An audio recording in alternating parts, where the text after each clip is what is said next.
नमस्कार मित्रांनो, आज आपण वयवारी म्हणजे एज या चॅप्टरमधील एक महत्त्वाचा प्रश्न पाहणार आहोत आणि हा प्रश्न स्पर्धा परीक्षेमध्ये भरपूर वेळा रिपीट झालेला आहे, म्हणून हा प्रश्न तुम्ही शेवटपर्यंत नीट समजून घ्या। तर प्रश्न असा आहे, आज वडिलांचे वय मुलाच्या वयाच्या 6 पट आहे। 2 वर्षापूर्वी वडिलांचे वय मुलाच्या वयाच्या 8 पट होते, तर 2 वर्षानंतर वडिलांचे वय किती हे आपल्याला प्रश्नामध्ये विचारलेलं आहे। मित्रांनो, अशा प्रश्नासाठी एकच नियम लक्षात ठेवा, वयातील फरक नेहमी सारखा असतो। जर वयातील फरक सारखा दिलेला नसेल प्रश्नामध्ये तर तो आपल्याला सारखा करावा लागेल। तर या ट्रिकने आपण हा प्रश्न आज सोडवणार आहे। तर चला तर मग बघूया स्टेप बाय स्टेप हा प्रश्न आपण कसा सॉल्व करायचा आहे। ठीक आहे, चला आता बघा, पहिलं वाक्य काय, आज वडिलांचे वय मुलाच्या वयाचे किती 6 पट आहे। मग आजच्या वयाचे गुणोत्तर आहे बघा, आज म्हटलं म्हणून आजच्या वयाचे गुणोत्तर काढतो आपण। मुलाच्या वयाचे किती पट आहे, 6 पट आहे। कुणाच्या वडिलांचे, समजा मुलाचे वय समजा 1 होता, मुलाचं वय किती 1 आहे, मुलाचे वय 1 आहे, तर मुलाच्या वयाचे किती पट आहे, 6 पट आहे। तर वडिलांचे वय किती असेल, 6 असेल।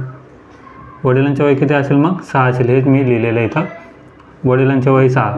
बघा, पट म्हणजे काय असतं, पट म्हणजे काय असतो, गुणाकार असतो। म्हणजे एकाने 6ला गुणाकार केला तर 6 पट आहे, म्हणजे एकाचे 6 पट आहे ना, 6।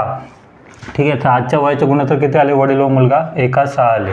ठीक आहे, दुसऱ्या वाक्यामध्ये काय म्हणले, 2 वर्षापूर्वी वडिलांच्या वय मुलाच्या वयाचे किती 8 पट होते। आता 2 वर्षापूर्वीचे आपण काय करतो, गुणोत्तर काढतोय। मुलाचं वय समजा 1 वर्ष होतं, मुलाचं वर्ष 1 वर्ष होतं, तर मुलाच्या वयाचे किती पट आहे, 8 पट आहे। कुणाच्या, वडिलांचे, तर वडिलांचे वय किती 8 पट आले। वडिलांचे वय किती असेल, 8 पट असतील। ठीक आहे, हे 8 पट आले।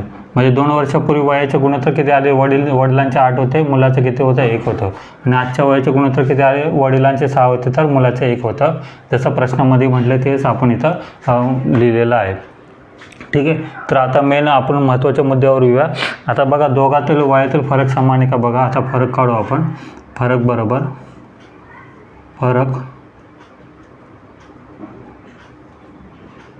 फरक वडिलांचे वय किती होते, 2 वर्षापूर्वी 8 होते।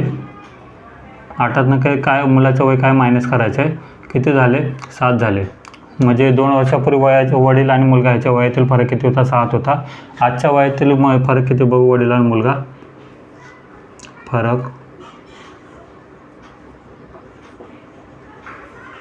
वडिलांचे वय किती होते, 6 होते, मुलाचं वय किती 1 आहे।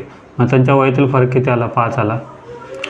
बघा, 2 वर्षापूर्वी वडील आणि मुलगा यांच्या वयातील फरक 7 होता आणि आजच्या वयातील फरक या दोघांमधला किती आहे, 5 आहे। फरक सारखा आहे का, फरक सारखा नाही। मग आपल्याला काय करायचं आहे, फरक आपल्याला सारखा करावा लागेल। ठीक आहे, आता फरक कसा सारखा करायचा बघा, जो पण फरक आला आहे, इथे 7 आला, इथं 5 आला आहे, त्यांचा काय करायचं, लसावी घ्यायचा। आता 5 आणि 7 यांचा काय केलं मी, लसावी केला। लसावी किती आलं, 35।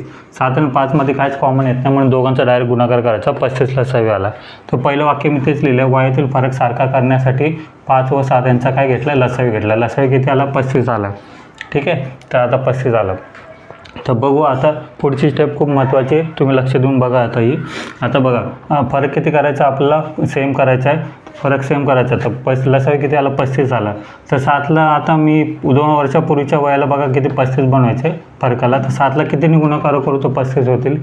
तुम्ही मला सर 5ने गुणाकार करा, कारण का 7 5 35, बघा 7 5 किती झाले, 35 झाले। ठीक आहे, जर वयातील फरकाला आपण 7ला 5ने गुणाकार केला तर 2 वर्षापूर्वी या वयातील गुणोत्तराला पण कितीने गुणाकार करावा लागेल, 5ने गुणाकार करायला लागेल। आता 5ने गुणाकार करून दाखवतो बघा इथं।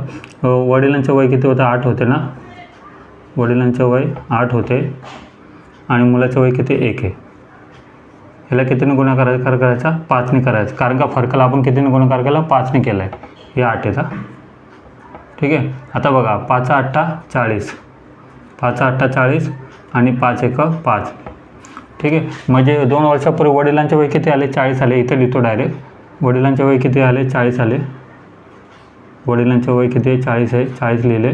आणि मुलाचे वय किती आले, 5 आले, तर इथं 5 लिहितो। ठीक आहे, आता बघू, आता खूप महत्त्वाची स्टेप आहे ते बघा। आता 2 वर्षापूर्वी हे नवीन गुणोत्तर आलं। आता 2 वर्षापूर्वी वडिलांचे वय किती होते, 40 होते, 40, मुलाचे वय किती होते, 5 होते। तर दोघातले फरक किती आला, 35 आला। म्हणजे लसावी पण 35 आहे, फरक पण 35 आला. ठीक आहे. चला आता मग आजच्या वयाच्या गुणोत्तराला पण आपण तसं करूया. आजच्या वयातील फरक किती आहे वडील आणि मुलगाच्या? 5 आहे. 5ला कितीने गुणाकार करू तर 35 होतील. तुम्ही मग सर 7ने गुणाकार करा. बघा 5 7 35, 35 झाले ना. वयातील फरकला आपण किती पट केलं? 5चे 7 पट केले. मग त्यांच्या आजच्या वयाला गुणोत्तराला पण कितीने गुणाकार करायला लागेल? 7ने गुणाकार करायला लागेल. आता वडिलांच्या आजचे गुणोत्तर किती होते? 6 होते आणि मुलाचे किती होते? 1 होता. त्याच्याने कितीने गुणाकार करायला लागेल? आपल्याला 7ने गुणाकार करायला लागेल, कारण फरकला आपण कितीने गुणाकार केला? 7ने केला आहे. तर बघा 7 सकम 42, 7 सकम 42 आणि 7 1 7. म्हणजे वडिलांचे आजचे वय किती आले? 42 आले. इथं लिहितो डायरेक्ट. आजचे वय किती आले? 42 आलं.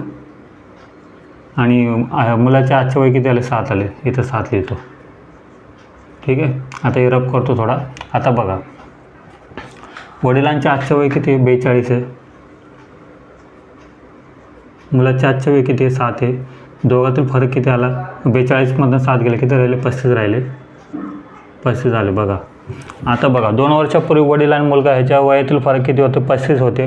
आजच्या वयातील फरक किती आहे? मुलगा आणि वडील ह्याच्या वयातील 35 झाले. फरक कसा झाला? सारखा झाला.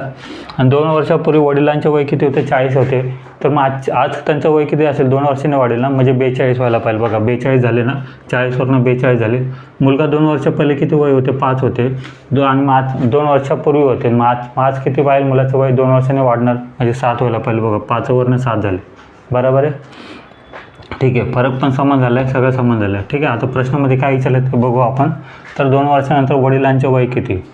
2 वर्षानंतर वडिलांचे वय किती ते आपल्याला प्रश्नामध्ये विचारलेलं आहे. तर बघा आज वडिलांचे वय किती आहे? 42 आहे ना, 42 आहे. आणि आपल्याला विचारलं का 2 वर्षानंतर वडिलांचे वय विचारले.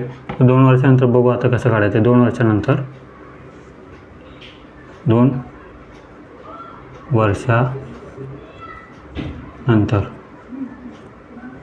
2 वर्षानंतर वडिलांचे वय, वडिलांचे आजचे वय किती? 42 आहे. 2 वर्षानंतर बोलतो. 2 वर्षानंतर म्हणजे 2 काय करायला लागले? आपल्याला जोडायला लागते. 2 जोडले किती झाले? 42 आणि 2 किती झाले? 44. म्हणजे वडिलांचे वय किती पाहिलं होते? 44 पाहिलं होते. आणि हेच आपल्याला काय विचारलं आहे? प्रश्नामध्ये विचारलेलं आहे. मग उत्तर काय असणार? आपल्याला 42 असणार आहे. उत्तर ऑप्शन क्रमांक कोणचा?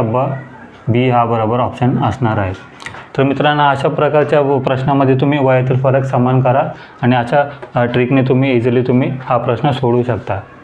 आशा करतो मित्रांनो हा प्रश्न तुम्हाला समजला असेल. आणि तुम्हाला हा प्रश्न समजला असेल तर कमेंटमध्ये तुमची फीडबॅक नक्की द्या. आणि अशा प्रश्नासाठी चॅनलला सबस्क्राईब करा. आणि व्हिडिओ आवडला असेल तर चॅनलला लाईक करा आणि आपल्या मित्रांसोबत हा व्हिडिओ शेअर करा. थँक्यू.